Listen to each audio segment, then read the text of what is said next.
CBSE के नए digital मूल्यांकन सिस्टम पर उठ रहे सवालों के बीच केंद्रीय शिक्षा मंत्री धर्मेंद्र प्रधान का बड़ा बयान सामने आया है। धर्मेंद्र प्रधान ने कहा है कि सीबीएसई के ओएसएम सिस्टम की वजह से रिजल्ट में आई खामियों और परेशानियों को सरकार स्वीकार करती है और इसमें सुधार के उपाय किए जा रहे हैं। उन्होंने ये भरोसा भी दिलाया है कि किसी भी छात्र के साथ अन्याय नहीं होने दिया जाएगा। आखिर क्या है सीबीएसई का ये नया ओएसएम सिस्टम और क्या है इससे जुड़ा विवाद, इस पर विस्तार से बात करेंगे।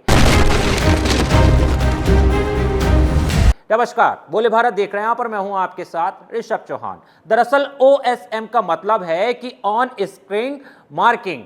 सीबीएसई ने यह नया डिजिटल सिस्टम इस साल पहली बार लागू किया है। इसका इस्तेमाल कक्षा 12 की कॉपियों की जांच के लिए किया गया। इस ओएसएम सिस्टम में छात्र पहले की तरह ऑफलाइन परीक्षा देते हैं, लेकिन उनकी आंसर शीट को स्कैन करके डिजिटल तरीके से जांचा जाता है। सीबीएसई का दावा था कि इससे कॉपियों की चेकिंग में ट्रांसपेरेंसी बढ़ेगी, मानवीय गलतियां कम होंगी और मूल्यांकन प्रक्रिया ज्यादा आधुनिक बनेगी। नंबर से संतुष्ट न होने पर बच्चे अपनी चेक की गई कॉपी को डिजिटल तौर पर देखकर वेरीफाई कर पाएंगे। लेकिन रिजल्ट आने के बाद यही सिस्टम विवादों में घिर गया है। बहुत सारे बच्चों और उनके पेरेंट्स की शिकायतें सामने आई हैं। कई छात्रों ने अपनी कॉपियां धुंधली, स्कैन होने, कुछ पेज गायब होने जैसी शिकायतें की, तो कुछ मामलों में एक छात्र की कॉपी किसी दूसरे बच्चे के रोल नंबर से लिंक होने जैसे आरोप भी लगे। इन आरोपों के बाद सोशल मीडिया पर भी छात्रों और अभिभावकों का गुस्सा देखने को मिला।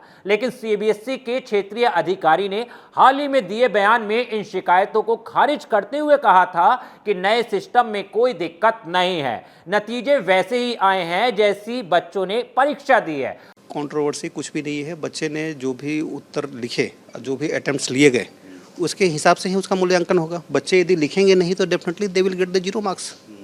जिसने लिखा, ऐसी बात नहीं है कि सारे बच्चे 0 मार्क्स ही आए, 100% मार्क्स लाने वाले भी बच्चे रहे। तो बच्चे के परफॉर्मेंस के आधार पर ही उसके उत्तर पुस्तिकाओं का मूल्यांकन हुआ और रिजल्ट दिए गए हैं। बढ़ते विवाद के बीच अब केंद्रीय शिक्षा मंत्री धर्मेंद्र प्रधान ने नए सिस्टम में आ रही दिक्कतों को स्वीकार किया है और उन्हें ठीक करने के लिए जरूरी सुधार करने का भरोसा भी दिलाया है। देखिए, इसके बारे में कल सीबीएसई ने अपने जिम्मेवारी के साथ अपना उत्तर दिया है।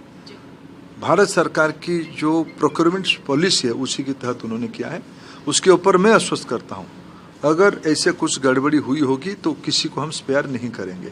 हालांकि शिक्षा मंत्री ने सीबीएसई की नई पहल और उसकी तकनीक का बचाव भी किया है। मंत्री के मुताबिक ओएसएम एक आधुनिक और छात्र केंद्रित तकनीक है जिसे दुनिया के कई बड़े संस्थान अपना रहे हैं। लेकिन सवाल सिर्फ तकनीक का नहीं बल्कि तैयारी का भी है। कुछ शिक्षकों और स्कूल प्रिंसिपलों का कहना है कि इस सिस्टम को बहुत जल्दबाजी में लागू कर दिया गया। उनका दावा है कि कई शिक्षक, खासकर सरकारी स्कूलों में, इस तकनीक के इस्तेमाल के लिए पूरी तरह प्रशिक्षित नहीं थे। कुछ जगह खराब इंटरनेट और कमजोर तकनीकी सुविधाओं के कारण यह समस्या बनकर सामने आई।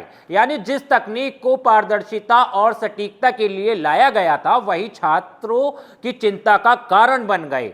सवाल सिर्फ स्कैनिंग या सॉफ्टवेयर का नहीं है, सवाल लाखों छात्रों के भविष्य का है। यही वजह है कि शिक्षा मंत्री अब इस सिस्टम की खामियों को स्वीकार करके उन्हें जल्द से जल्द दूर करने का भरोसा दिला रहे हैं। इस बारे में आपका क्या मानना है, हमें कमेंट करके जरूर बताइएगा। वीडियो पसंद आया हो तो वीडियो को लाइक कीजिएगा, ज्यादा से ज्यादा शेयर करना मत भूलिएगा और इसी तरह से आसान भाषा में खबरों को समझने के लिए बोले भारत को सब्सक्राइब करना मत भूलिएगा। मिलता हूं आपसे किसी और वीडियो में, तब तक के लिए धन्यवाद।